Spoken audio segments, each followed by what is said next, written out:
আল্লাহর নবী গো, আমি কোরআন তেলাওয়াত করছিলাম আর এইরকম মজা লাগছিল। আমি কোরআন তেলাওয়াত করতে করতে একটা টাইম দেখলাম আমার ঘোড়া নাফাঝাপা করতে লাগলো, আর আমিও একটা টাইম কোরআন বন্ধ করলাম। কোরআন বন্ধ করি, ঘোড়ার নাফানো বন্ধ হয়ে যায়। কোরআন চালু করি, ঘোড়ার নাফানো চালু হয়ে যায়। বিচলিতভাবে কোরআন বন্ধ করে ফজরের আজান শুনি, তাড়াতাড়ি ওযু করে এই জায়গায় এসছি। ভাব কিছুই আমি বুঝতে পারি না। আল্লাহ, তুমি এমন ভুল কাজ করেছো গো। তুমি যদি ঘোড়ার কাছে না গিয়ে ঘোড়ার দিকে খেয়াল না করে যদি কোরআন তেলাওয়াত করতেই থাকতে, কি মজাই না হতো। অগণন ফেরেশতা, যেই ফেরেশতাগুলো আসমান ভেদ করে জমিনে আসছিল তোমার কোরআন শোনার জন্যে, সুবহানাল্লাহ বলবেন না? এই ফেরেশতাগুলো যেহেতু গবাদি পশু হিসাবে ঘোড়ায় দেখতে পাচ্ছিল দলের দল ফেরেশতা আসছে, দলের দল ফেরেশতা আসছে, এটা আমি দেখতে পাওয়াই ঘোড়াটা ফেরেশতাদেরকে দেখে নাফাচ্ছিল। তুমি যত কোরআন পড়ছিলে ফেরেশতাগুলো তত আসছিল। তুমি যখন কোরআন বন্ধ করে দিলে ফেরেশতাগুলো দাঁড়িয়ে গেল। তুমি পড়তেই থাকতে, ফেরেশতাগুলো আসতেই থাকতো। জনসমুদ্রে মানুষ যেমন জালসা জলুস শুনছে, ফেরেশতার এই মানুষের মতন সব ফেরেশতা টোটাল এসে তোমার কোরআন শুনতো। মানুষ যে সশরীরে ফেরেশতাদেরকে দেখতে পেত, বলা যাবে না একবার সুবহানাল্লাহ? তুমি কোরআন বন্ধ করে দিলে ফেরেশতা ঘুরে চলে গেল। ভাই সকল, ওই দিন আমাদের জন্য বরাদ্দ আছে না নেই? নাই? কোরআনে একটা সূরা অবতীর্ণ হয়েছে, সেই সূরাটার নাম হচ্ছে লাইলাতুল কদর। ওই লাইলাতুল কদরে 5টি রাত আপনাদের জন্য বরাদ্দ করা হয়েছে। ওই রাত্রে কোরআন অবতীর্ণ হয়েছে। খায়রুম মিন আলফিস শাহর তানাজ্জালুল মালাইকা, ওই ফেরেশতাগুলো আসে কিন্তু আমাদের নজরের বাইরে। ফেরেশতারা আসে কি করে? আপনি কোরআন তেলাওয়াত করেন, যে রাত্রিগুলো জাগরণ করে কোরআন অবতীর্ণকালে তাদের সম্মানে আপনি কোরআন তেলাওয়াত করবেন। কোরআনের সঙ্গে যখন আপনার মহব্বত হবে, ঈমান যখন তাজা হবে, তখন যারা কোরআন অবমান করছে, যারা কোরআনের পাতাগুলো ছিঁড়ছে, কোরআন নিয়ে যারা ছিনিমিনি খেলছে, কোরআনের উপর পা দিয়ে যায় দাঁড়াচ্ছে, তাদের জন্য তীব্র কণ্ঠে তাদের প্রতিবাদে গর্জে উঠতে পারতেন। অতএব কোরআন থেকে আপনি দূরে সরে গেছেন বলে আজকে মুশরিকরা, সকল মুশরিকরা আজকে ঐক্যবদ্ধ হয়ে একটা জাতি সংখ্যালঘুর বিরুদ্ধে তারা বিল তৈরি করে মুসলমানদের কবরস্থান, মসজিদ, মাদ্রাসাগুলোকে হাতাতে চাইছে। এটা আমাদের ইমানের দুর্বলতা। আচ্ছা বলেন, মুসলিম সমাজ আজকে শান্তিতে আছে না অশান্তিতে আছে? কথা বলেন। অশান্তি। সালাম তো আপনারাই দেন, লেনদেন আপনাদের মধ্যে, এত অশান্তি কোথা থেকে আসছে? সালাম দিচ্ছেন, শান্তি হওয়া দরকার ছিল, অথচ এত অশান্তি হওয়ার কারণটা কি তা তো খুঁজে বের করতে হবে। এখন দেখা যাচ্ছে একজন মুসলিম সালাত আদায় করে আর একজন চণ্ডীদাস সে সালাত আদায় করে না। ইসলামের ভাষায় সে কাফের। তো যে সালাত আদায় করলো না বা সে ঈমান নিয়ে আসেনি, আল্লাহর প্রতিও ঈমান নেই, রসুলের প্রতি নেই, কোরআনের প্রতি নেই, মসজিদ মাদ্রাসার জন্য তাদের কোনো দুঃখ নেই, তারা একটা গ্রুপ তৈরি হয়েছে, বরঞ্চ ইসলামের শত্রুতা করছে। মসজিদ মাদ্রাসা কোরআনকে নিয়ে একটা সংখ্যালঘু জাতির ওপর অত্যাচার চালাচ্ছে। তারা হচ্ছে একটা মুশরিক আর তারা ইসলামের শত্রু, সংখ্যালঘু একটা মুসলিমদেরও শত্রু। সেটা এখন তো প্রকাশ পাচ্ছে, দেখতে পাচ্ছেন বিভিন্ন জায়গায় মসজিদ ভাঙা হচ্ছে, মাদ্রাসা ভাঙা হচ্ছে, মুসলিমদেরকে হেনস্থ করা হচ্ছে, জঙ্গি বলা হচ্ছে, তারপরে মুসলিমদের অকাপ সম্পত্তিগুলো হাতানো হচ্ছে। সরকারি লেভেলে এটা হচ্ছে, সরকার মহোদয়গুলো করছে। সরকার যেখানে দাঁড়িয়ে থেকে এই নেতৃত্ব দেয়, ফলে নিচে লেভেলের লোকের এই রোকার ক্ষমতা তাদের নেই। কিন্তু জনগণের জনবল কিন্তু বিরাট বল। জনগণ যদি একত্রিত হয়ে যদি এক বাক্যে তার প্রতিবাদ গড়ে তুলতে পারে, তাহলে মুসলিমদের সমস্ত তামদ্দন তারা খুঁজে পাবে। কিন্তু তার মধ্যে থাকতে হবে ঈমান। যার মধ্যে যে সালাম দিলে শান্তি পাওয়া যায়, আজকে মসজিদে বসে সালাত আদায় করতে গিয়ে ভাইয়ে ভাইয়ে পাশাপাশি দাঁড়াতে গিয়ে শুধু সামনের দিককার চেহারা না দেখে পিছন দিককার জামার চেক দেখে তারা কাতারে দাঁড়ায়। একই মায়ের পেট থেকে জন্মগ্রহণ করেছে, একই বাপের অরুষ থেকে হয়েছে। মা ওই ছেলেও যাকে মা বলেছে, এই ছেলেও তাকেই মা বলেছে, ও যাকে বাপ বলেছে ও তাকে বাপ বলেছে। একই মা বাপের সন্তান সামান্য দুনিয়াভি কিছু স্বার্থের জন্যে এক অপরের শত্রু হয়ে দাঁড়িয়েছে। কাতারের নামাজ একাই পড়বো তবু ভালো, ওর পায়ে পা ভিড়িয়ে নামাজ পড়বো না, এর মধ্যে কোনো শান্তি আছে? এর মধ্যে কোনো কল্যাণ আছে? রাসূল সাল্লাল্লাহু আলাইহি সাল্লামের ভাষা হচ্ছে যে রক্তর সঙ্গে যে বেঈমানি করেছে ও হাজার ইবাদত করলে, কাবা ইবাদত করলে তাকে পরকাল হারাতে হবে। বলেন আপনি সালাম দিয়ে কি করবেন? অশান্তি তো আপনি লাগিয়েছেন। আপনি ঠিকই এখানে জালসা শুনছেন হারাম ও হালালে, শিরক বেদাতে, আনুষঙ্গিক যেগুলো অপ্রয়োজনীয় প্রয়োজনীয় সবটাই আপনার এখান থেকে ইসের খোরাক হয়ে গেল। শুনলেন, শোনার পরে আপনার পরিবর্তন নেই। আপনি ঠিকই পরের আইল কেটে নিজের সম্পদ বাড়িয়ে ওই জায়গাটাকে ধন্য বানিয়েছেন। ওই ব্যক্তি নাকি শুনেছে মৌলভী সাহেবদের মুখে কাতার সোজা না করলে নামাজ হবে না, তা কাতারের ওপর খুব জোর। ওই দাঁড়িয়ে বলছে এই বাবু ওই পিছিয়ে একটু হটো হটো হটো হটো হটো, মানে ওই দিকে হটো, এই দিকে তাকিয়ে দেখছে, এই দিকে একটু এগিয়েছে, এই একদিকে যাও যাও যাও, কাতারটাকে সোজা করছে। ওই একই ব্যক্তি, যেই ব্যক্তি ওইখানে জমির আইলটাকে কেটে এইরকম ব্যাকা করেছে ধুন্নুকের মতন, আর মসজিদে সেই ইমানদারি দেখে কাতার সোজা করছে। ওই দিকের একটা লোকে সরো সরো সরো সরো, কাতার সোজা করো। বলেন আপনার কাতারটা আগে সোজার দরকার ছিল না ওই আইলটা সোজার দরকার ছিল? বুঝতে পারেননি আপনি। বলেন ওই আইল আধাতি বাড়িয়েছেন, নিশ্চয়ই ওই মাল আপনি ভোগ করছেন, আপনার ছেলে ভোগ করছে, আপনার স্ত্রী ভোগ করছে, আপনারাই খাওয়া দাওয়া করছেন। যদি ওই মালের দাবিদার আর একজন আপনার ভাই হয়, আর আপনি যদি ওই আইল কেটে ধন্য বানান, বলেন আপনার সালাত, অজু করলে তো মানুষ ঠিকই দেখতে পায়, হাত ধুচ্ছেন, পা ধুচ্ছেন, মুখ ধুচ্ছেন, কুলি করছেন, খা খা করছেন, পা দুটো ধুচ্ছেন, আশহাদু আল্লা ইলাহা ইল্লাল্লাহু ওয়াহদাহু লা শারীকা লাহু ওয়া আশহাদু আন্না মুহাম্মাদান আবদুহু ওয়া রাসূলুহু, দোয়া বলছেন, তাও লোকে শুনছে।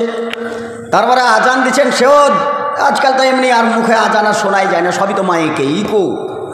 রমজান মাস আসলে যত মাইক আছে সব মাইকগুলো রিপেয়ারিং করা হয়, মজবুত করা হয়, আওয়াজ যেন দ্রুত গতিতে যায়, তাহলে তো আজানও তো তেজ থাকে, তাহলে সেটাও শুনতে পাওয়া যায়। মসজিদে যাচ্ছেন, যাওয়ার পরে আল্লাহু আকবার, আপনি মহান আল্লাহ, তুমি তোমার দরবারে দাঁড়ালাম গো, দেখো আমি তোমার কাছে দাঁড়াচ্ছি। আল্লাহুম্মা বাইদ বাইনি ওয়া বাইনা খাতাইয়া কামা বাত্তা বাইনাল মাশরিকি আল মাগরিবে, আপনি দোয়াগুলো বলছেন। তার মানে আপনি বলতে চাইছেন যত পাপ করেছি, এই পাপ আমি তো জানি কতটা পাপ, তা আমি তোমার কাছে ক্ষমা ভিক্ষা চাইছি যে আমার পাপটা এত দূর করো, যেখানে সূর্যটা উঠে আর যত দূরে সূর্য ডুবে আমার তো আর জানা নেই, তো সূর্য যেখানে উঠছে আর যেখানে সূর্যটা ডুবছে আমার মধ্যে আর আমার গুনার মধ্যে এত দূরত্ব করো, যেখানে সূর্যটা উঠছে আর যেখানে সূর্যটা ডুবছে যত দূর হয় আমার মধ্যে আর আমার গুনার মধ্যে এত দূরে করে দাও, আমি তোমার কাছে দোয়া করছি। এখন সূর্য কার হুকুমে চলে? তাহলে আমি তো আল্লাহকেই বলছি, যেহেতু তোমার হুকুমে সূর্য চলে, তাহলে সূর্য কোথায় ওঠে আর কোথায় ডুবে আমার জানা নেই, কিন্তু তুমি তো ঠিকই জানো, তাহলে আমার গুনাহটা এত দূরত্ব করে দাও। যদি কবুল হয় আপনার এই কথাটা, তাহলে তো মাশাআল্লাহ আপনার গুনাহ তো টিকতে পারবে না, গুনাহ তো দেখতে পাওয়া যায় না। তারপরেও আপনি বললেন আল্লাহুম্মা গসিল খাতাইয়া বিল মাই ওয়াল সালজি ওয়াল বারদি, আল্লাহ তোমার কাছে এটাও ক্ষমা ভিক্ষা চাইছি, এরকম যেটা ময়লা আবর্জনা যে কাপড়গুলো নোংরা হয়ে থাকে, এই সমস্ত কাপড়গুলো যখন গরম পানি দিয়ে সার সোডা দিয়ে পরিষ্কার করে ধৌত করে, ঠান্ডা পানি দিয়ে ধৌত করে পরিষ্কার পরিচ্ছন্ন, এতে কোনো রকমের ময়লা মাটি থাকে না, একবার পরিষ্কার বোঝা যায়। আল্লাহ তুমি আমাকে এরকম পরিষ্কার করে দাও, আপনি দোয়া করেন। তারপরের দোয়াটা কি বলেন? বিসমিল্লাহির রহমানির রহিম, আলহামদুলিল্লাহি রাব্বিল আলামিন, আর রহমানির রহিম, মালিক ইয়াউমিদ্দিন, ইয়্যাকা না'বুদু ওয়া ইয়্যাকা নাস্তাঈন ইহদিনাস সিরাতাল মুস্তাকিম সিরাতাল লাযীনা আন'আমতা আলাইহিম গায়রিল মাগযুবি আলাইহিম ওয়ালাদ-দাল্লিন।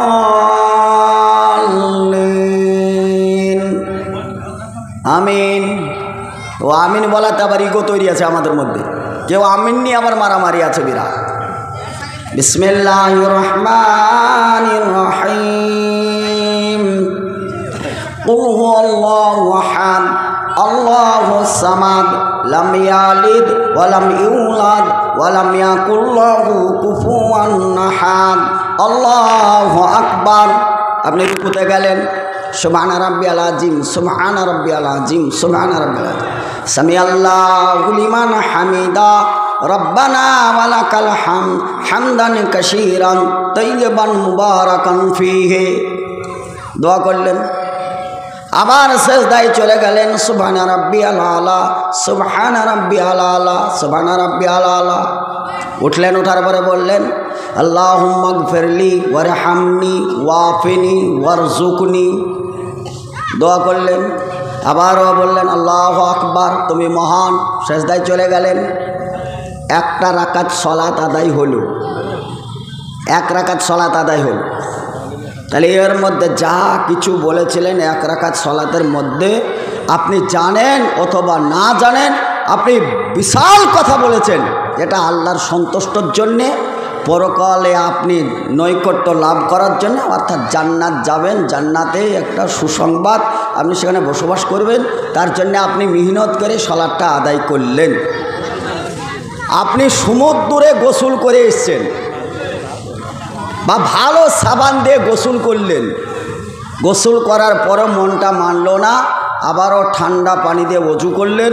ওযু করার পরে বলছেন আশহাদু আল্লা ইলাহা ইল্লাল্লাহু ওয়াহদাহু লা শারীকা লাহু ওয়া আশহাদু আন্না মুহাম্মাদান আবদুহু ওয়া রাসূলুহু। সব কিছু বলার পরে মসজিদে ঢুকলেন।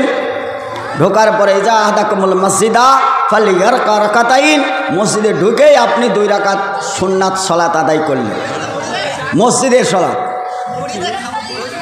ভাই খাবার দাবার, এই খাবার বন্ধ করতে হবে, না তো মাইক বন্ধ থাকবে। দুটো জিনিস একসঙ্গে চালাবো না। বাপরে, খাবার বিয়ের মণ্ডপ পেয়েছে নাকি? এরকম ছাছাড়া জায়গায় বক্তব্য রাখি না আমি। কথাগুলো সব মুড়ির সাথে ভিতরে চলে যাবে, আওয়াজ যাচ্ছে শুধু, ওয়াজ আর কানে ঢুকছে না। বাপরে, মিছিল করে মুড়ি খাচ্ছে। জিন্দিগি তো খেতেই সব শেষ করে ফেললো। জিন্দিগি রোজা করতে পারবে এরা? খাবারের জন্য খাই করে বেড়াচ্ছে, তারা রোজা করতে পারে? আর যদি তাও দেয়, এটা ভদ্রভাবে দে, একটা মজলিস চলছে কোরআন হাদিস, আর খাইতে ব্যস্ত। কোরআন হাদিসকে এখন মানুষ তুচ্ছ মনে করে, আর আমাদেরকে আমাদের খেলোয়াড় মনে করে, যে কবাডি খেলতে এসছে, আমরাও খেলতে এসেছি। থাকলে তোমার মায়ের, তুমি মুড়ি খাও।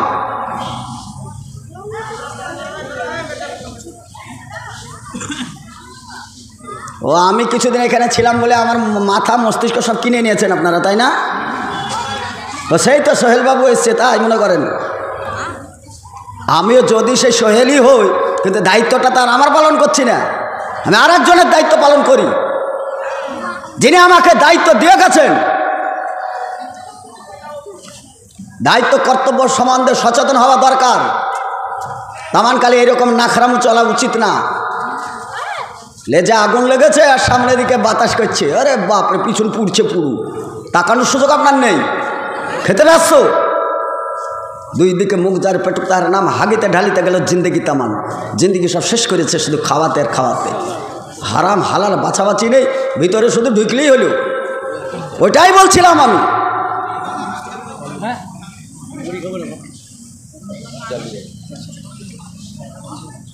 ভাই সকল, বেশিক্ষণ বলবো না, যে উসমান ভাই চলে এসছে, আপনাদেরকে ছেড়ে দেবো। অত তিতো করা আমার দরকার নাই। আমি এত মূল্যবান কথা বলবো আর আমার কথাগুলো ডাস্টবিনে ফেলে দেবেন, ও বক্তব্য আমি রাখি না। হ্যাঁ, উসমান ভাইকে খাওয়াইতে হবে না, ভাই নিয়ে এসে মাইকে ভেড়ান, ও আদায় করুক।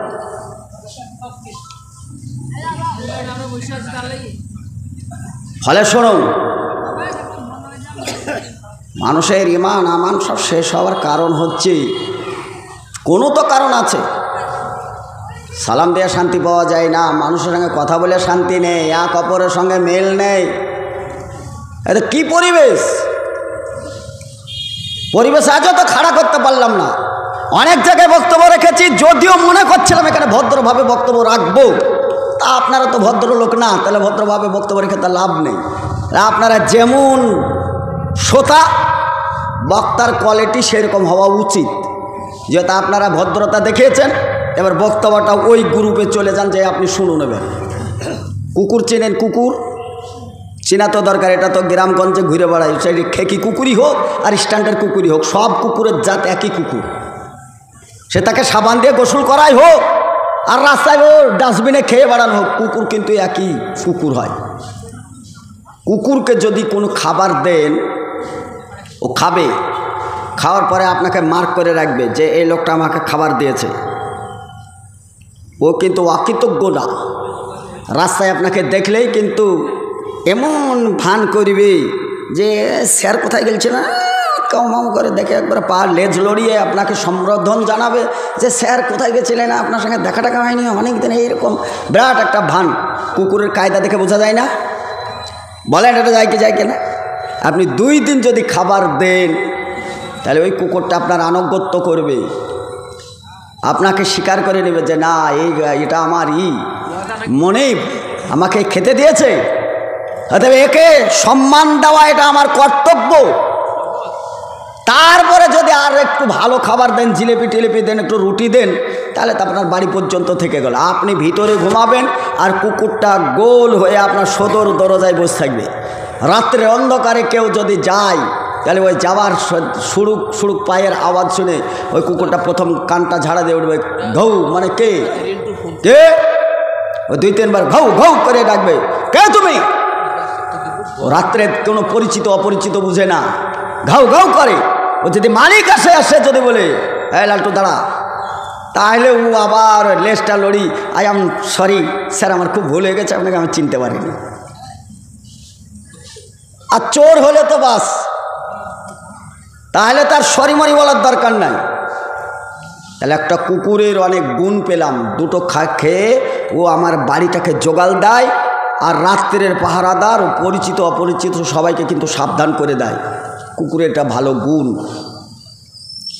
পৃথিবীতে কুকুর কোনো জায়গায় সম্মান পায় না, তাকে সম্মান দেওয়াও হয় না। তো কুকুরটাকে যে সম্মান দেওয়া হয় না বা সম্মান করে না, তা কুকুরটাকে যদি জিজ্ঞাসা করা হয় যে হারে ভাই তোদের অপরাধটা কি, তো কুকুর ঘুরে বলবে যে আমি তো জানি না আমার অপরাধটা কি। কুকুরের অপরাধ আপনি খুঁজে না পেলেও, যেহেতু জ্ঞানবিজ্ঞানের যুগে মানুষ কিন্তু অনেক সচেতন, মানুষ কুকুরের ভুল ধরেছে 3টে ভুল ধরেছে। এক বিদ্বান শিক্ষিত মানুষ রাস্তায় যাচ্ছে, তো কুকুর সামনে দাঁড়িয়ে বলছে স্যার দাঁড়ান দাঁড়ান দাঁড়ান দাঁড়ান, আপনি কলেজ ইউনিভার্সিটির অনেক ছাত্র ছাত্রীকে লেখাপড়া শিখিয়ে আপনি অনেক শিক্ষিত করেছেন, আপনি জ্ঞানী মানুষ। আমার একটা প্রশ্ন, তার উত্তরটা স্যার আপনাকে দিতে হবে। আপনি শিক্ষিত মানুষ, আচ্ছা বলুন তো, আপনাদের আমরা অনেক উপকার করে থাকি, আপনার পায়খানাটাও যদি ওই নোংরা জায়গায় ফেলে আসেন, তারপরেও আমরা জীবাণু ছড়াবে বলে পায়খানাটাকে আমরা নিজের ভিতরে গোপন করে দিই, শুধু ওই জীবাণুতে আপনাদের ক্ষতি হবে বলে আমরা এই কাজটা করে থাকি, আপনাদের উপকার করি। তারপরেও আমাদেরকে কোনো বাড়িতে বা কোনো জায়গাতে মেহমানের সম্মান তো পাই না, গেটে ঢোকার আগে ছাই ছাই ছাই ছাই ছাই করে দূর দূর করে তাড়াই। অপরাধটা বলবেন স্যার অপরাধটা কি? মাস্টার সাহেব শিক্ষিত মানুষ, সে তো অপরাধ খুঁজতে গিয়ে বলছে তোমার মেনলি 3টে অপরাধ আমার নজরে ধরা পড়েছে। তো বলুন 3টে অপরাধ কি? প্রথম অপরাধ, তোমরা এই সমতল জায়গায় প্রস্রাব না ফিরে ওই দেওয়ালের কোনায় কোনায় গাছের গোড়ায় উঁচু উঁচু জায়গায় ট্যাং ছেড়ে প্রস্রাব করো। এটা কিন্তু মানুষের নজর কাড়ো, এটা মানুষ পছন্দ করে না, এটা তোমাদের খারাপ দিক। আচ্ছা, একটা হলো। আর দ্বিতীয়টা হচ্ছে, কেউ যদি ঝোলা ঝম্প নিয়ে রাস্তায় যায় বা এলাকায় ঘুরে, তা তোমরা তাদেরকে দেখতে পারো না। গরিব মানুষ, ভিখারি মানুষ দেখলে তুমি ঘাও ঘাও ঘাও ঘাও করে তেড়ে চলে যাও আর তার পিছনে লেগে যাও। মানুষের নজরে থাকে যে কুকুরটা খুব খারাপ, যেই ঝোলার পিছনে লেগেছে, লোকটা গরিব মানুষ ভিক্ষা করতে যাচ্ছিল আর তার পিছনে লেগেছে, খুব খারাপ। ও তাহলে দুটো। আর হচ্ছে মানুষ সারাদিন ক্লান্ত শ্রান্ত হয়ে ওয়াজআলনাল লাইলা লিবাসা, রাত্রিতে মানুষ একটু আরামদায়কভাবে ঘুমাবে, তো ঘুমাও যখন একেবারে ভালো ঘুম যখন আসে, আর সেই ঘুমের সময়তে তোমরা ডিস্টার্ব করো। ঠিক ফজরের আগে মুহূর্তে উঠে ঘাও ঘাও ঘাও ঘাও করে এরপর ওই ঘাও ঘাও করে এই পাড়া থেকে ওই পাড়া, এবারে ঘাও ঘাও করে বাড়াও। আর ওরা ক্লান্ত মানুষ, আরাম পায় না, উঠে এত বিরক্ত হয় যে কুকুর সকালবেলায় পেলেই তাকে লাঠি চাপাবো, এই মস্তিষ্কে তারা সকাল উঠে তোমাদেরকে খোঁজাখুঁজি করে, যার জন্য তোমাদেরকে সম্মান দেওয়া তো দূরের কথা, লাঠি নিয়ে ঘুরে বেড়ায়। এখন তো কুকুর বলল, 3টে প্রশ্ন তো স্যার আপনি করলেন, আমরা তো নিরস্তর, তাহলে আমাদেরকে মানতেই হচ্ছে, যেহেতু আপনি শিক্ষিত মানুষ। তবে স্যার আপনি শুনুন, এই স্যার যারা আছেন, স্যাররা আপনারা শুনে নেবার কুকুরে কি বলতে চেয়েছে। কুকুরে বলতে চাইছে যেটা, যে স্যার প্রথম প্রশ্ন হলো আপনার, যে আমরা উঁচু উঁচু ডিহি জায়গাগুলোনে প্রস্রাব ফিরি, এইটা লোকের নজর কেড়েছে, আর তার জন্য আমাদেরকে দেখতে পারে না, আমাদেরকে চাবুক মারা লাঠি মারার জন্য সকাল সকাল খুঁজে বেড়ায়। ওমা খালাকতুল জিন্না ওয়াল ইনসা ইল্লা লিয়াবুদুন। ভাষাটা আমাদের তৈরি করা না, আমরা ভাষাটা তৈরি করি নাই, এটা আল্লাহ রব্বুল আলামিন যিনি সৃষ্টি করেছেন, ওই সৃষ্টির মালিক যিনি, আলহামদুলিল্লাহি রব্বিল আলামিন। তুমি যে মহামান্য রব, সারা জগতের মান রব্বুল আলামিন, যাকে আল্লাহ বলে স্বীকার করেছো, ওই আল্লাহ রব্বুল আলামিন বলেছেন, আমি দুটো সম্প্রদায়কে আমার ইবাদতের গুরুত্ব দিয়ে ফরজ করেছি। আচ্ছা, ইবাদত কার কার উপর ফরজ?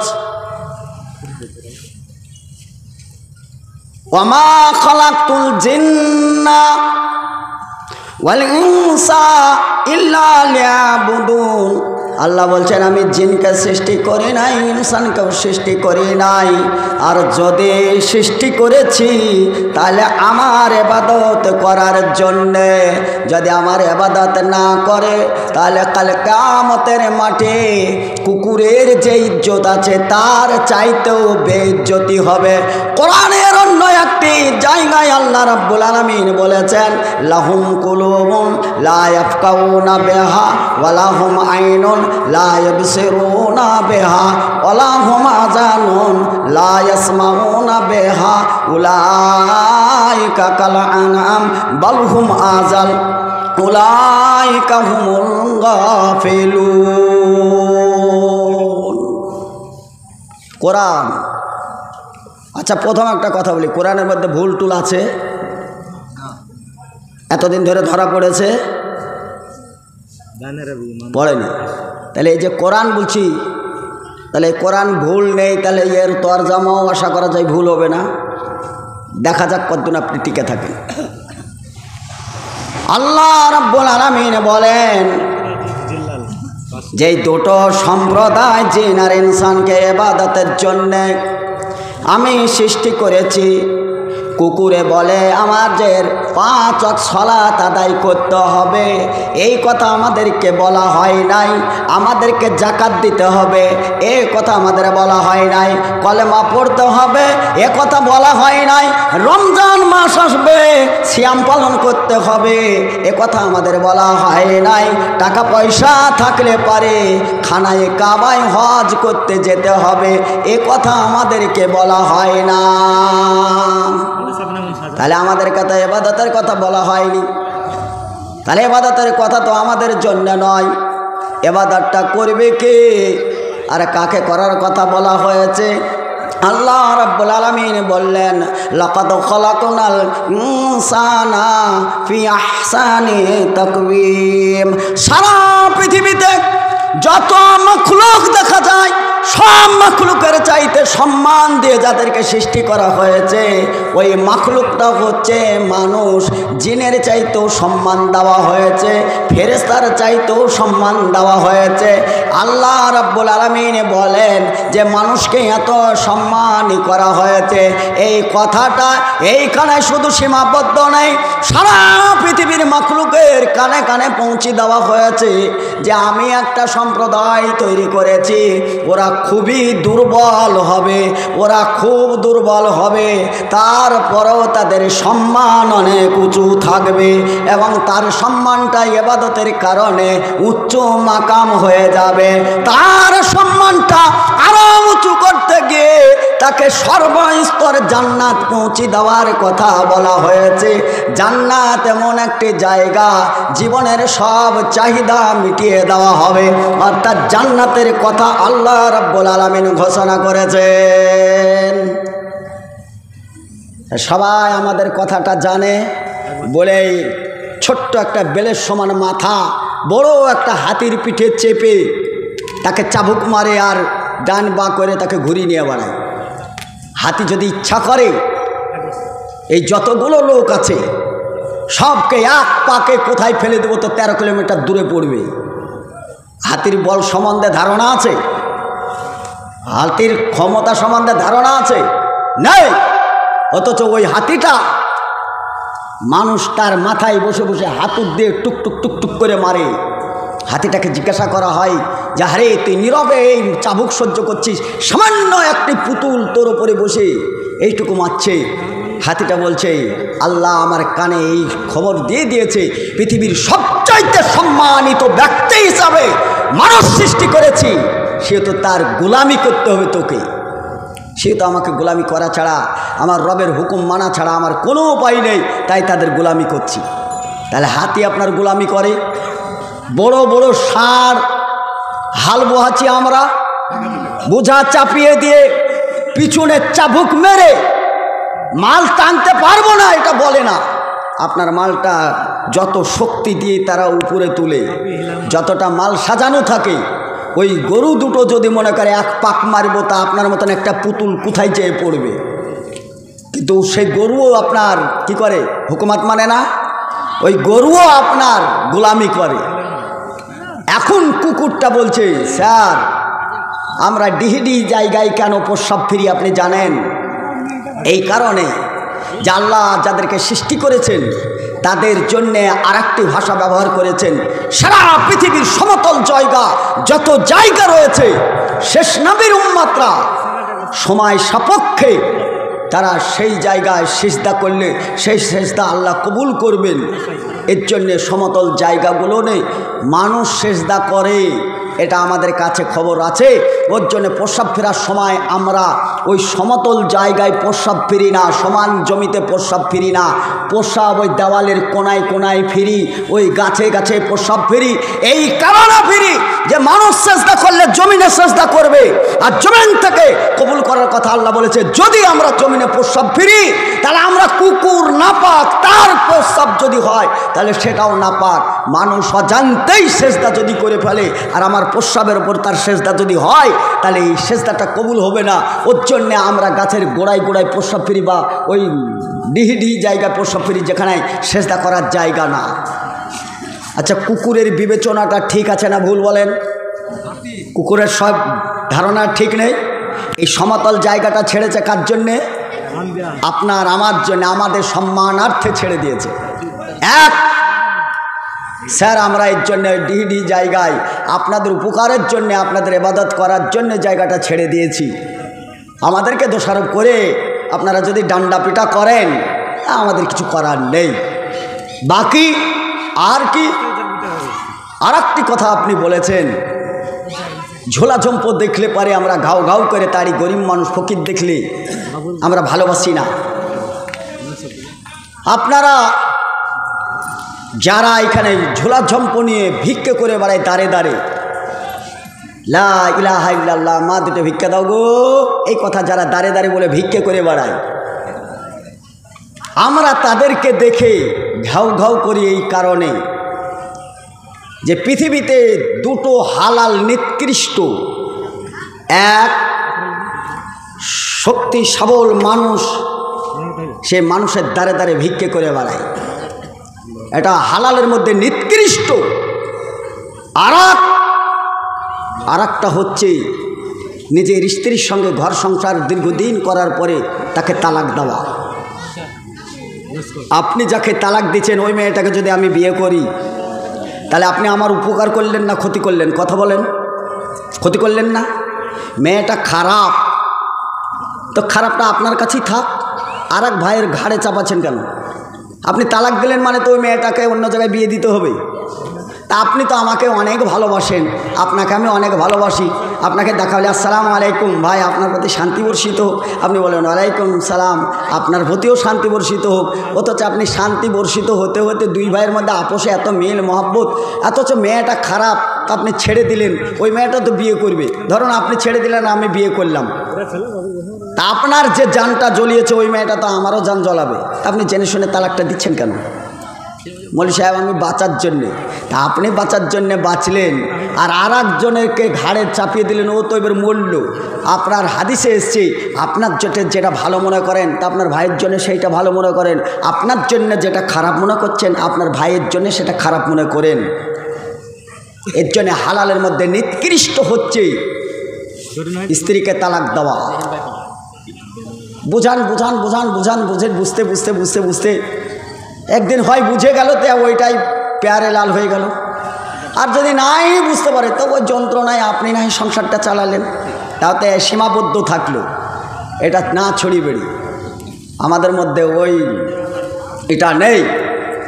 তবে হালালের মধ্যে দুটো নিকৃষ্ট, একটা হচ্ছে ভিক্ষা আর আরেকটা হচ্ছে স্ত্রীদের তালাক দেওয়া। কুকুরটা বলছে যে কলেমার দাওয়াত ছিল, মান ক্বালা লা ইলাহা ইল্লাল্লাহু দাখালাল জান্নাতা, এই কলেমাটা পড়লেই তারা জান্নাতের অধিবাসী হবে। কলেমা পড়লেই ঈমান আসবে, কলেমা পড়লেই তার মধ্যে মসজিদ অপরিহার্য, সালাত অপরিহার্য, সিয়াম অপরিহার্য, যাকাত অপরিহার্য, হজ অপরিহার্য, ইসলামের গণ্ডি সমস্তটা অপরিহার্য যার মধ্যে, সেই ব্যক্তি কলেমা পড়ার পরে এইটাকে ঝোলাই ভরে ভিক্ষে করে বেড়াচ্ছে। আল্লাহ ইলাহা ইল্লাল্লাহ, মা দুটো ভিক্ষে দাও গো বলে দাঁড়ে দাঁড়ে বেড়ায়। আমরা কুকুর হতে পারি কিন্তু বিবেকহীন না, বিবেক মেরে দিই নাই। বিবেকে আমাদের এখনো সাড়া দেয় যে ভিক্ষে কার কাছে চাইছে রে, এরা কার কাছে ভিক্ষে চায়? ভিক্ষার দেওয়ার তো মালিক একজন আছে। এই মালিকটার নাম কি? জোরে বলেন। এই মালিকটার নাম হচ্ছে আল্লাহ। আল্লাহু আকবার, সেই শব্দ দিয়ে আযান দেওয়া হয়। সবচাইতে মহান যিনি, সে আল্লাহর কাছে ভিক্ষে চান। ওমা উরিদু মিনহুম মির রিজকি ওমা উরিদু আইয়াতুমুন, যে আল্লাহ সকলকে সম পরিমাণে রুজি বন্টন করেন, অথচ তিনি কারোর কাছে রুজি চান না। সেই আল্লাহ আছে না নেই? আছে। তা রুজি যেখানে পাওয়া যায় সেইখানে যাওয়া বাদ দিয়ে দাঁড়ে দাঁড়ে ভিক্ষে করে। কুকুর বলে এটা আমরা সহ্য করতে পারি না, বিবেক বিরোধী হয়ে যায়। যার জন্য ঝোলা ঝম্প দেখলে করে মানে ওই কোথায় চাস ভিক্ষে করতে? ভিক্ষের জায়গা তো আছে, সেইখানে যাও। সবচাইতে আল্লাহর নিকটে হয় কোথায় বলেন তো? যখন মানুষ সিজদায় চলে যায়, আল্লাহ তখন তার নিকটে হয়ে যায়। ওই সিজদার অবস্থায় আপনাকে চেয়ে নিতে হবে, মালিক তুমি সর্বস্তরের মালিক, ইন্নাল্লাহ আলা কুল্লি শাইইন কাদির, সব শক্তি তোমার কাছে আছে। অতএব রুজির মালিকও তুমি, অতএব আমি রুজি চাই, আমার জন্য রুজিটা বরাদ্দ করো। আপনার 10 দিনের দোয়া একদিন যদি কবুল হয়ে যায়, রুজির বৃদ্ধি হবে কি হবে না? কথা বলেন। রুজি বাড়বে না? আপনারা অত শত যদি না বুঝতে পারেন তাহলে একটু ক্লিয়ার বুঝেন। যারা মসজিদে 5 ওয়াক্ত সালাত আদায় করেন বা ইমামতি করেন, যারা ইমাম, সে বিদেশের হোক আর দেশের হোক, মসজিদ কমিটি ইমামদেরকে রেখেছে, বলেন তো তার খাবারটা ভালো আসে না খারাপ আসে? ভালো আসে না? কেউ কেউ ঠাট্টা করে বলে মৌলবীর পালি আমার বাড়ি হোক, নুন মরিচের ঝাল দিয়ে মৌলবীর পাছা গরম করব। অনেকে রাগ করেও বলে, আবার ঠাট্টা করেও বলে। ঠিকই তার বাড়ি যখন পালি হয় তখন পোলট্রি মুরগির ফার্মে যে বলে 500 গোশ দাও তো। 500 গোশ কী করবে?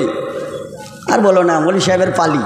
কেন? তুমি তো 2 দিন আগে বললে যে কাঁচা মরিচ দিয়ে মৌলবীকে জ্বলাবো, জান জ্বলি দেবো। তা তুমি আবার এখানে এসছো, পোলট্রি মুরগির কাছে আসছো কেন? আবার মৌলবীকে জিজ্ঞাসা করতে যায়, মৌলী সাহেব কী খাবেন? সকালবেলার নাস্তাটা বলেন। ভাজাভুজি ভালোবাসেন না ভর্তা মর্তা ভালোবাসেন, কোনটা? তাও জিজ্ঞাসা করেন। বলেন তো এই গোলামিটা করছে আমি একটা মৌলবী সাহেবের, কারণ মৌলবী আর একজনের গোলামি করছে। ও মসজিদে আজান দেয়, নামাজ পড়ায়, সেও তো মালিকের গোলামি করে। আর ওই মালিক আমাদেরকে গোলামি করায় যে মৌলবীর এখন তদারকি কর, ও এখন নাক ডেকে ঘুমাচ্ছে, আর এদিকে আমরা সাহারি রান্না করছি, কপাটে খটখট যে 3টের সময় ঠিকই ভাতটা দিয়েছে। মৌলী সাহেব উঠুন, একটু দেরি হয়ে গেল, মনে কিছু করেন না, ডাল সিদ্ধ, আলু সানা, একটু ঘি আছে, একটু এই দিয়ে আজকে ম্যানেজ করে নেন। মনে ছিল না। এত খাবার দেওয়ার পরে একটা মানুষ তারপরও সন্তুষ্ট হয় না। বলেন তো এটা কিসের কারণে হয়? ওই লোকটা কি করে? ওই লোকটা আল্লাহর ইবাদত করে, যার জন্য ওই লোকটাকে বসে খাওয়াবো বলেছে। রব্বা হাযাল বাইত আল্লাযী আত'আমাহুম মিন জু ওয়া আমানাহুম মিন খাউফ। পৃথিবীর মানুষকে বলা হয়েছে তুমি যখন আমার মসজিদ আবাদ করবে, আমার মসজিদের ভিতরে যাবে, তোমার পৃথিবীর কোনো ভয় বলে তোমার থাকবে না, কোনো শত্রুর মোকাবেলা করা বলে ভয় থাকবে না। তুমি মসজিদে যখন চলে যাবে, তোমার নামে একটা স্টাম্প পড়ে যাবে, ওই স্টাম্পটার নাম হবে মুমিন। ওয়ালা তাহিনু ওয়ালা তাহজানু ওয়া আনতুমুল আলাউনা ইন কুনতুম মুমিনিন। আল্লাহ রাব্বুল আলামিন বলেন, মসজিদে যখন মানুষ বেশি বেশি করে যাবে, আসমানের মালিক তাদের জন্যে রুজির ব্যবস্থা বেশি বেশি করে করবে। আচ্ছা ভাই, আপনাদের একটা কথা বলি, রমজান মাসে ইবাদত কম হয় না বেশি হয়? বেশি হয় না? এবার তার পরের ভাষাটা বলেন, খাবার দাবার কমা হয় না ভালো হয়? এই ধরা খেয়ে গেছেন। ইবাদত যত বেশি হয়, খাবার দাবার তত বেশি হয়। এখন কেউ কি বাড়িতে আপেল আঙ্গুর খায়? অসুস্থ হলে খায়। সুস্থ মানুষ আপেল, ডাব, আঙ্গুর এগুলো খায় না, কিন্তু রমজান মাসে প্রতিদিনই প্যাকেট যায়। এখন যদি ভাজাভুজি কেউ খায়, ডাক্তাররা তো সাবধান করেছে, নিজেও আপনি অনেক সাবধান, না ভাজা ওরে আমার খুব গ্যাস ধুমোরকম চলবে না, আপনি বলেন না। কিন্তু ওই ভাজাভুজি রমজান মাসে সারা মাস মুড়ির সঙ্গে ভাজাভুজি চলে, পেটের গোলমাল হয় না। তার মানে আপনি আল্লাহর প্রতি ঈমান নিয়ে এসেছেন, ওই আল্লাহ ওইগুলোকে রুজি শুধুই পাঠায় নাই, সঙ্গে সঙ্গে ওয়ানুনাজ্জিলু মিনাল কুরআন মা হুয়া শিফাউ রাহমাতাল লিল মুমিনিন, মুমিনের জন্য ওষুধ হিসেবে পাঠায়। বলা যাবে একবার সুবহানাল্লাহ। একটা রিক্সাওয়ালা, ভ্যান চালক, সে ভালো খাবার খাওয়ার ইচ্ছা থাকলেও পয়সাতে জুটে না, খাসির গোশ কিনতে পারে না, হয়তো দেশি মুরগি খেতে পারে না। এতে এইরকমও তো হয়, 22শে রমজান, 23শে রমজান, 21শে রমজান, 25শে রমজান বড়লোক মানুষ তারা ইফতারির নিমন্ত্রণ তো করে, ওই দিন গিয়ে এরকম পার্টিতে তো বসি, কোনো দিন খাসির গোশও তো জুটে না। আমরা তো বহরমপুরে এলাকার লোক, অধিকাংশ বড় লোকদের যখন পার্টিতে যায় অধিকাংশই খাসির গোশ করে, সারাকাল তো গরু খাচ্ছে, তো খাসি খা। আমি যে খাসির গোশ কিনতে গেলে 500 টাকা, 700 টাকা, 1000 টাকা ফুরাই যাবে, আমি কিন্তু কিনতে গিয়ে 7 বার পকেটের দিকে তাকাই, সংসারের দিকে তাকাই, খাসির গোশের দিকে তাকাই, ইচ্ছা থাকলেও কিনতে পারি নাই। আল্লাহ রাব্বুল আলামিন বলছেন, তুই যখন আমার ইবাদত করবি, যখন আমার মসজিদে তখন চলে আসবি, যখন আমার ঘরের সেবা শুশ্রূষা করবি, তোর সেবা করার জন্য আমি ঠিকই তোর ব্যবস্থা, খাসির ব্যবস্থা করে দেব। দ্বিতীয় কথা হচ্ছে, রমজান মাস আসলে কোরআন বেশি পড়া হয়, বেশি তুলনামূলক কোরআন বেশি পড়া হয়। বরকত বেশি হয় না কম হয়? যখন কোরআন বেশি করে কোরআন তেলাওয়াত হবে, তখন এই কোরআনের বরকত হবে। কোরআন পড়লে কি হয়? কোরআন কি জিনিস? কোরআন পড়লে কি হয়? রাসূল সাল্লাল্লাহু আলাইহি সাল্লাম বললেন, এশার নামাজ পড়ে তোমরা গল্প গুজব করবে না, আনুষঙ্গিক জায়গায় সময় কাটাবে না, সময় নষ্ট করো না, সময়ের অনেক দাম। সেহেতু রমজান মাস আসলে যেহেতু ওই মাসে কোরআন অবতীর্ণ হয়েছে, ওই মাসের গুরুত্বর সঙ্গে কোরআনের জন্যেই ওই মাসের গুরুত্ব, সেহেতু কোরআনকে গুরুত্ব দিও। কোরআনটা হাতে করে নিয়ে খুবই যদি কুথেও হয়, আলিফ বা তা, তারপরে অক্ষরগুলো জড়াতে যে কষ্ট হয়, তবুও তুমি কোরআনটাকে পড়ো। এই কারণেই কিয়ামতের মাঠে আপনার উপকার করার জন্য কেউ থাকবে না, একমাত্র থাকবে আপনার কোরআন। আল কোরআন ও সিয়াম ও ইয়াসফান, ওই সিয়াম আর কোরআন আপনার কাল উপকার করব আদা করেছে। দ্বিতীয় কথা হচ্ছে এশার নামাজ পড়ে কথা বলা নিষেধ করা হয়েছে, আনুষঙ্গিক গল্প টল্প বৈঠক টঠক করো না, কিন্তু 2-3টে বিষয়ে ছাড় দিয়েছেন। নবজা এক্ষুনি বিয়ে করে নিয়ে আসার পরে এই রাত্রে আল্লাহ রাব্বুল আলামিন ছাড় দিয়েছেন, তোমার বইয়ের সঙ্গে তুমি গল্প করো, কিন্তু ফজরের নামাজ কাজা করো না। একে অনুমতি দেওয়া হলো। দ্বিতীয়, কেউ যদি ইবাদত করব মনে করে, তাহলে তার জন্যে ইবাদতের কথা বলা হলো। আর একটা কথা বলা হলো, যদি কেউ কোরআন তেলাওয়াত করে তাহলে প্রত্যেকটা অক্ষরে অক্ষরে 10টা করে নেকি অর্জন করার সমপরিমাণ নেকি তার আমলে যাবে। এইটা তাদের জন্য ছাড় দেওয়া হলো। আজকের এই বক্তব্যটা দিচ্ছি, আপনারা যেমন শুনলেন রাসূল সাল্লাল্লাহু আলাইহি সাল্লাম বক্তব্য দিচ্ছিলেন, সাহাবীরা শুনলেন। এখন সাহাবীদের কাজ কি? আমরা তো দুনিয়া নিয়ে মেতেছি, সাহাবীরা পরকাল নিয়ে মেতে থাকতেন। বললেন যে এশার সালাত যখন আদায় হয়েই গেল, কিছুক্ষণ বিশ্রাম নেওয়ার পরে সাহাবী উঠেছেন, ওঠার পরে কোরআনটাকে খুলেছেন, খোলার পরে কোরআন যখন পড়তে আরম্ভ করেছে, কোরআন পড়তে গেলে কথা কাউরির সঙ্গে বলা লাগে না, কোরআনের সঙ্গেই কথা বলতে বলতে সময় চলে যায়, আপনি বুঝতে পারেন না। কেমন করে কথা বলেন? বিসমিল্লাহির রহমানির রহিম,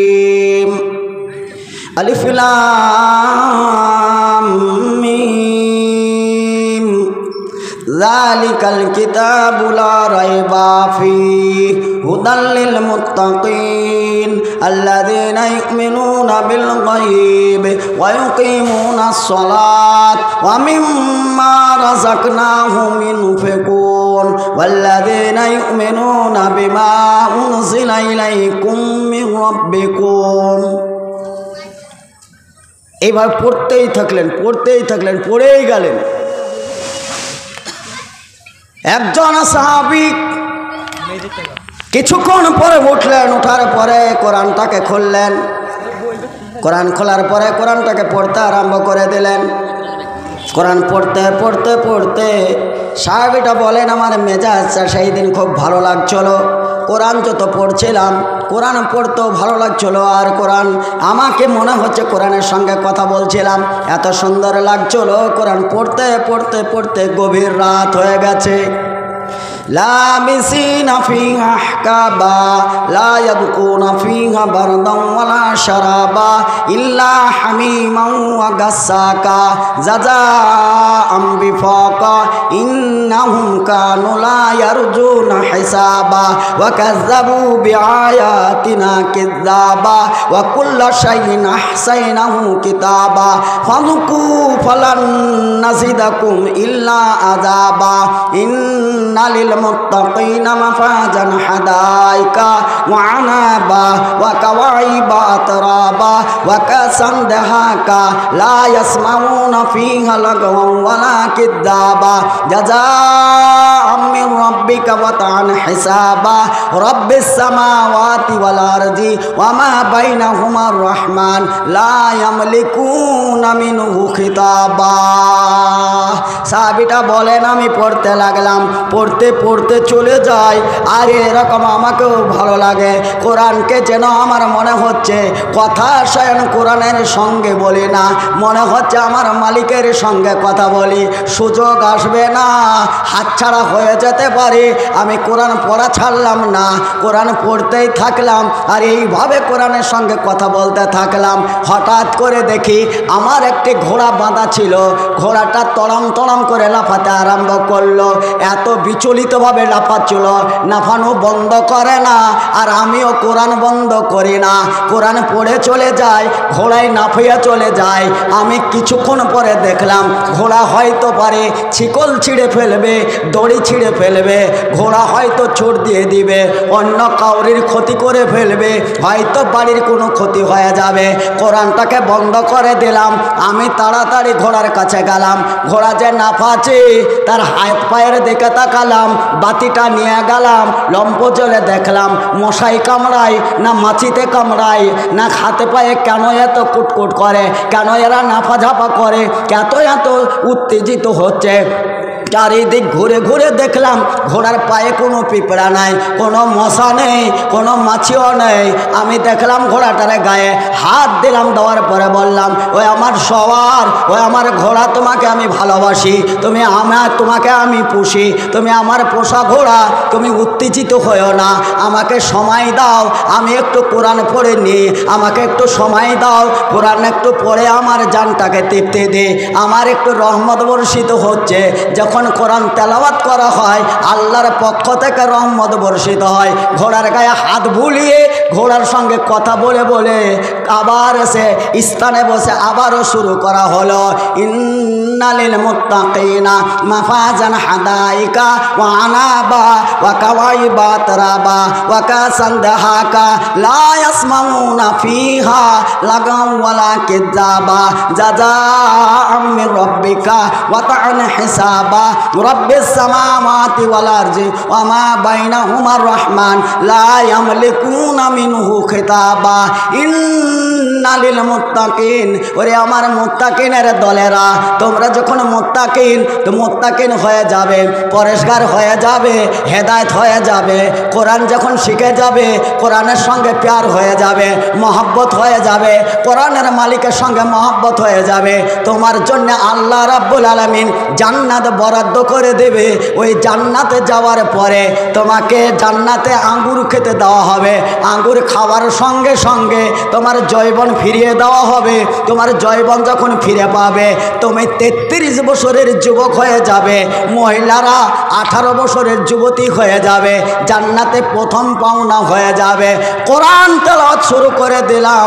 আমি আবারও দেখছি, কিছুক্ষণ কোরআন পড়তে লাগলাম, এই দিকে ঘোড়া আবারও নাফাতে আরম্ভ করলো। এই করতে করতে রাত্রির 3য় অংশ পর্যন্ত একবার ঘোড়ার কাছে যাই আর একবার কোরআনের কাছে আসি, একবার কোরআন তেলাওয়াত করি, আবার ঘোড়ার কাছে যাই, যে সাবধান করে দে।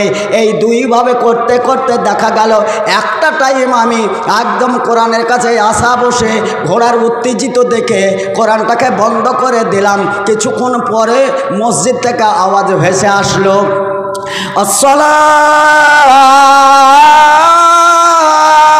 খায়রুম মিনান নাওম,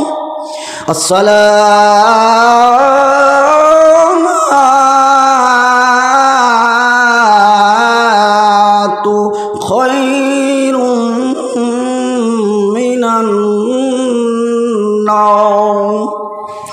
আজান হয়ে গেল, ফজরে এখন জামাতে গেলাম।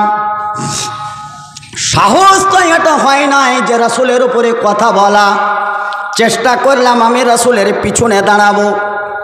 আমি সত্যি সত্যি স্থানটাও পেয়ে গেলাম।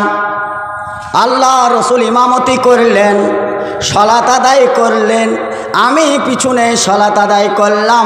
সালাম ফেরার পরে আল্লাহ রসুল ঘুরে তাকান, আমার চেহারার দিকে তাকিয়ে আমাকে জিজ্ঞাসা করা হলো, ও সাহাবী বর্গ, তোমার চেহারা দেখে মনে কিছু হচ্ছে মনে হয়, বলো দেখি তোমার কি ঘটনা ঘটেছে। বলে আমার সাহস হয়ে গেল, রসুল আমাকে জিজ্ঞাসা করেছে, আমি এই সুযোগটা হাতছাড়া করব না। আমি পুরো বয়ানটা বলতে আরম্ভ করলাম, আল্লাহর নবী গো, আমি কোরআন তেলাওয়াত করছিলাম আর এইরকম মজা লাগছিল। আমি কোরআন তেলাওয়াত করতে করতে একটা টাইম দেখলাম আমার ঘোড়া নাফাঝাপা করতে লাগলো, আর আমিও একটা টাইম কোরআন বন্ধ করলাম। কোরআন বন্ধ করি, ঘোড়ার নাফানো বন্ধ হয়ে যায়, কোরআন চালু করি, ঘোড়ার নাফানো চালু হয়ে যায়। বিচলিতভাবে কোরআন বন্ধ করে ফজরের আজান শুনি, তাড়াতাড়ি ওযু করে এই জায়গায় এসেছি, ভাব কিছুই আমি বুঝতে পারি না। আল্লাহ, তুমি এমন ভুল কাজ করেছো গো। তুমি যদি ঘোড়ার কাছে না গিয়ে ঘোড়ার দিকে খেয়াল না করে যদি কোরআন তেলাওয়াত করতেই থাকতে কি মজাই না হতো। অগণন ফেরেশতা, যেই ফেরেশতাগুলো আসমান ভেদ করে জমিনে আসছিল তোমার কোরআন শোনার জন্যে, সুবহানাল্লাহ বলবেন না। এই ফেরেশতাগুলো যেহেতু গবাদি পশু হিসাবে ঘোড়ায় দেখতে পাচ্ছিল দলের দল ফেরেশতা আসছে, দলের দল ফেরেশতা আসছে, এটা আমি দেখতে পাওয়াই ঘোড়াটায় ফেরেশতাদেরকে দেখে নাফাচ্ছিল। তুমি যত কোরআন পড়ছিলে ফেরেশতাগুলো তত আসছিল, তুমি যখন কোরআন বন্ধ করে দিলে ফেরেশতাগুলো দাঁড়িয়ে গেল। তুমি পড়তেই থাকতে ফেরেশতাগুলো আসতেই থাকতো। জনসমুদ্রে মানুষ যেমন জালসা জলুস শুনছে, ফেরেশতার এই মানুষের মতন সব ফেরেশতা টোটাল এসে তোমার কোরআন শুনতো। মানুষ যে সশরীরে ফেরেশতাদেরকে দেখতে পেত, বলা যাবে না একবার সুবহানাল্লাহ। তুমি কোরআন বন্ধ করে দিলে ফেরেশতা ঘুরে চলে গেল। ভাই সকল, ওই দিন আমাদের জন্য বরাদ্দ আছে না নেই? নাই। কোরআনে একটা সূরা অবতীর্ণ হয়েছে, সেই সূরাটার নাম হচ্ছে লাইলাতুল কদর। ওই লাইলাতুল কদরে 5টি রাত আপনাদের জন্য বরাদ্দ করা হয়েছে। ওই রাত্রে কোরআন অবতীর্ণ হয়েছে। খায়রুম মিন আলফিস শাহর তানাজ্জালুল মালাইকা, ওই ফেরেশতাগুলো আসে কিন্তু আমাদের নজরের বাইরে। ফেরেশতারা আসে কি করে? আপনি কোরআন তেলাওয়াত করেন, যে রাত্রিগুলো জাগরণ করে কোরআন অবতীর্ণকালে তাদের সম্মানে আপনি কোরআন তেলাওয়াত করবেন। কোরআনের সঙ্গে যখন আপনার মহব্বত হবে, ঈমান যখন তাজা হবে, তখন যারা কোরআন অবমান করছে, যারা কোরআনের পাতাগুলো ছিঁড়ছে, কোরআন নিয়ে যারা ছিনিমিনি খেলছে, কোরআনের উপর পা দিয়ে যায় দাঁড়াচ্ছে, তাদের জন্য তীব্র কণ্ঠে তাদের প্রতিবাদে গর্জে উঠতে পারতেন। অতএব কোরআন থেকে আপনি দূরে সরে গেছেন বলে আজকে মুশরিকরা, সকল মুশরিকরা আজকে ঐক্যবদ্ধ হয়ে একটা জাতি সংখ্যালঘুর বিরুদ্ধে তারা বিল তৈরি করে মুসলমানদের কবরস্থান, মসজিদ, মাদ্রাসাগুলোকে হাতাতে চাইছে। এটা আমাদের ইমানের দুর্বলতা। কুকুরের আর একটি কথা বাকি আছে, বাকি নাই? এই কুকুরের শেষ কথাটা বলেই বক্তব্য শেষের দিকে নিয়ে যাব, কারণ গুরু চলে এসছে। আর কমিটির লোকের ধারণা হচ্ছে এই মৌলবি যে কায়দা ধরেছে তত টাকা পয়সা হবে না, মানে সবগুলোই তো ব্রেনের কথা। ফলে আমি যেভাবে ধরেছি তো টাকা পয়সার কথা না। আরে ভাই, টাকা কি করবেন? টাকা কি করবেন? টাকা আমার বাপ অনেক গুছিয়ে চলুন। আমরা মনে করলাম সুখের দিন আসলো, বাপকে এখন ইলিশ মাছ খাওয়াবো। এখন হাজার যদি চিন্তা ভাবনা করে ইলিশ কেনে, দুম্বা যদি আরব থেকে নিয়ে আসি, গোশ বাড়িতে চলে আসবে টাকা দিয়ে হয়তো, কিন্তু সেই বাপ ছেলের সুখের জন্যে যে সম্পদ রেখে গেছে, সেই বাপের মুখে কি এক পিস যাবে? সেই মা যে মা জন্ম দিয়েছেন আমাদেরকে, নিজে না খেয়ে, খাই নাই, মাকে যখন জিজ্ঞাসা করেছি, মা তুমি খেয়েছো? হ্যাঁ বাপ, খেয়ে নিয়েছি। মায়ে বড় মিথ্যা কথা বলে গো, ছেলের সুখের জন্যে মায়ে মিথ্যা কথা বলে। বাট আমি খেয়ে নিয়েছি, তুমি খাও। খোঁজখবর নিয়ে দেখা গেল যেই 1 পিস মাছ ছিল ওইটা আপনার জন্য ছিল, মা না খেয়ে রাত কাটিয়েছে, বুঝতে দেয়নি আপনাকে। একটা ছেলের ভালোবাসা, মহব্বত, সেইটাকে রক্ষা করার স্বার্থে নিজের মা মিথ্যে কথা বলে আপনাকে শান্তি দেওয়ার চেষ্টা করেছে। ওই মা এখন কবরে গেছে। আপনি হাজারো চেষ্টা করলে মাকে 1 পিস মাছ খাওয়াবো, ওই মাছটা ঘুরিয়ে দেব, সম্ভব? ঘুরিয়ে দিতে পারবেন? ছেলে এখন মাস্টার্স করেছে, অনেক চাকরি, টাকা পয়সা, ধন দৌলত, কোনো অভাব নেই, ছেলের প্রচুর টাকা। একদিন লোককথা করে এসে মাকে বলছে, মা তোমার হয়তো ঋণ শোধ করতে পারবো না, তবে চেষ্টা করে দেখব, তুমি কি চাও তোমার ঋণ শোধ করব। তোমার অনেক দুধ খেয়েছি, অনেক তোমাকে জ্বালা যন্ত্রণা করেছি, অনেক কষ্ট দিয়েছি, তোমার ঋণটা শোধ করব। তুই বলো তো কি চাও? মা ছিল বুদ্ধিমতা, মা সবসময় পাগলি হলেও ছেলের চাইতেও চালাক, কারণ পাগলির পেট থেকেই আমি চালাক হয়েছি, তাই না? মা বলছে, বেটা ঋণ শোধ করতে চাও, বিশেষ কিছু দিতে হবে না, আমাকে 2টো কলা দিলেই হবে, 2টো কলা। বেটা বলছে, এত টাকা পয়সা, ধন সম্পদ, এত কিছুর মধ্যে 2টো কলা আবার কোনো ব্যাপারে তো মামুলি ব্যাপার। সিঙ্গাপুরি সেই বড় বড় কলা কিনে নিয়ে গেছে দোকান থেকে, মাকে দিতে যাবে। মা বলছে, বেটা আমাকেই যখন কলা 2টো দিবে, তা আজকের রাত্রের মতন তোমার হেফাজতে রাখো, কোনো টাকে রাখবে না, কোনো ফ্রিজে রাখবে না, কোনো অন্য জায়গায় রাখবে না। কলা দুটো যেহেতু আমার জন্য আমার ঋণ শোধ করবে, তাহলে নিশ্চয়ই আমার একটা কথা মানবে। এই কলাটা তোমার বুকের উপর দিয়ে ঘুমিয়ে থাকবে, সকালবেলায় আমাকে ব্রেকফাস্টের জন্য কলা দুটো দিবে, এতটুকুই অনুরোধ। আরে এটা আবার কোনো কাজ হলো তো মামুলি ব্যাপার, সেটাও ঠিক আছে। হ্যাঁ, সব মনে আছে, আমি লাইনে আছি। ভাই সকল দেখেন, দোকানটা আমার, দোকানদারও আমি, ব্যবসাটা আমাকেই করতে দিতে হবে, তাই না? এই দোকানে যদি সবাই ব্যবসা করতে যাই, ওই দোকান 3 দিনে উঠে যাবে। ফলে দোকানদারকেই দোকানটা চালাতে দেন। ছেলে শিক্ষিত ছেলে, বলে ঠিক আছে, এখন বুকের ওপর দিয়ে বেশ আনন্দতেই ঘুমাচ্ছে। আচ্ছা বলুন দেখি, ঘুমি যখন যায় মানুষ, তখন তার কোনো আন্দাজ থাকে? কোনো সময় তো কট ফিরেছে, কোনো সময় তো ব্যাকা হবে। ব্যাকা হলে এখন কলা কোথায় যাবে? কলা এখন নিচে। আর একটা গড়া মালে কলা এখন কি, কলার উপর দিয়ে মনে হচ্ছে এখন রোলার চালিয়েছে, চাদরের সঙ্গে একেবারে ল্যাটপেটে। সকালবেলায় মা, সচেতন মা বুঝতে পেরেছে বেটা কলা দিতে পারবে না, এটা বাস্তব। সকালবেলায় মুখ টুক দিয়ে বলছে, বেটা সেই রাত্রে কলা দুটো আনতে বলেছিলাম, কলা দুটো দাও। ছেলে হেসে বলছে, মা কলা দুটো বুকে রাখতে বলেছিলে, রেখেছিলাম ঠিকই, কিন্তু কলা কখন গড়ে পড়ে কলার ওপর শুয়ে একদম কলা শেষ, খাওয়ার মতন উপযুক্ত নেই।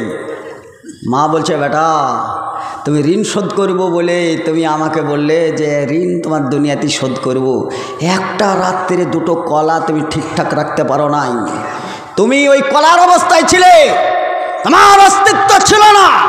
একটা টাইম তোমাকে আমি ওই বুকের ওপর রেখেছি, আজকে কলা যেভাবে গড়ে তার ওপর তুমি শুয়ে কলাকে আমার কাছে ফিরে দিতে পারলে না।